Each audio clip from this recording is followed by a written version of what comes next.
میرے بھائیوں، سب سے زیادہ عذاب، سب سے زیادہ اللہ کا غصہ، سب سے زیادہ اللہ کی پکڑ دو آدمیوں پہ آنے والی ہے، دو آدمیوں پہ آنے والی ہے، دو آدمیوں پہ آنے والی ہے، دو آدمیوں پہ آنے والی ہے۔ ایک سود کھانے والا، ایک سود کھانے والا، ایک سود کھانے والا، اور ایک قتل کرنے والا، قتل کرنے والا، قتل کرنے والا۔ میں جھولی پھیلاتا ہوں، تم یہ تو کہتے ہو قتل کر گیا، اور یہ جو سود کے ادارے چل رہے ہیں، کبھی ان کے بارے میں سوچا ہے؟ چور کو تو ڈھونڈتے پھر رہے ہو، اور یہ جو اللہ سے جنگ کر رہے ہیں، ان کے بارے میں کبھی سوچا ہے؟ میرے بھائیوں، میں بہت درد سے یہ باتیں کہہ رہا ہوں، میں تنقیداً نہیں کہہ رہا ہوں، میں اسی دیش کی پیداوار ہوں۔ میرے نبی نے بھی وطن سے پیار کیا تھا۔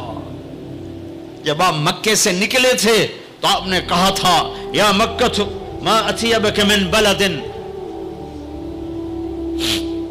وَأَحَبَّكِ إِلَيَّ، اے مکہ تو مجھے کتنا پیارا ہے، تو مجھے کتنا محبوب ہے، میری قوم نہ نکالتی میں تمہیں چھوڑ کے کبھی نہ جاتا۔ تو وطن کی محبت تو نبیوں کو بھی تھی۔ جب آپ مدینے پہنچے تو پھر آپ نے مدینے کے لیے دعا کی کہ یا اللہ مکے سے دگنی برکتیں مدینے میں ڈال دے۔ ایک قریشی نوجوان بازار میں کھڑا مکے کو یاد کر کے شعر پڑھ رہا تھا، اللہ کے نبی پیچھے آ کے کھڑے ہو کے سننے لگے۔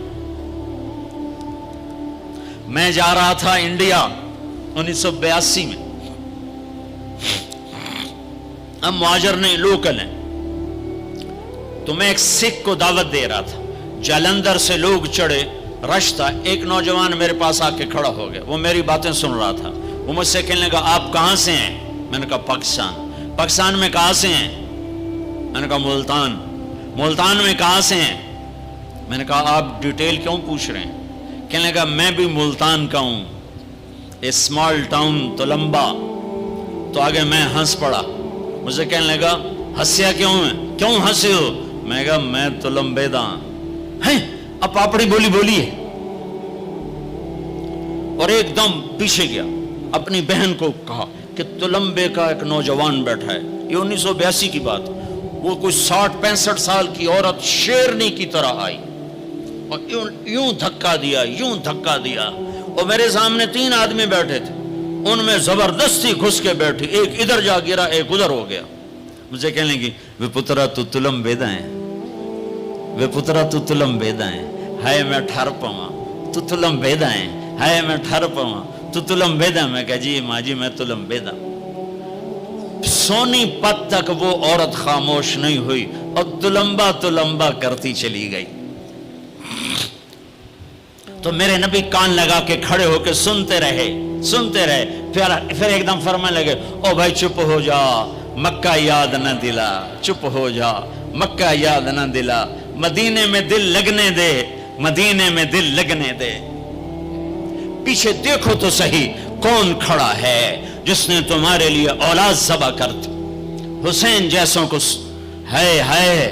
سب سے آخر میں ان کو بلایا اور یوں اپنے دونوں بازو میں لے لیا ایسے، اور دونوں کے سر چومنے لگے اور آنکھوں میں آنسو جاری ہو گئے کہ ایک کو زہر میں تڑپتا دیکھ رہے تھے اور ایک کا سر نیزے پہ چڑھتا ہوا دیکھ رہے تھے۔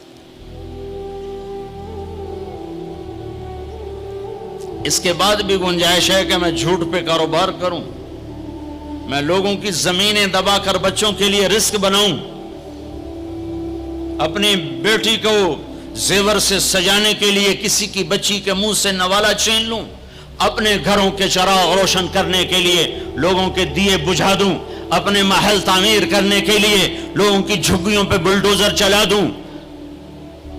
کب تک زندہ رہنا ہے؟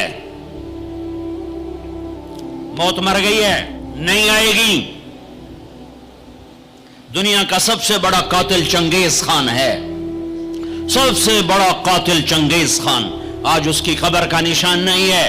دوسرے نمبر پر تیمور بدبخت اس سمرقند میں پڑا ہوا ہے، تیسرے نمبر پر سکندر یونانی، اس کی قبر کا نشان کوئی نہیں ہے۔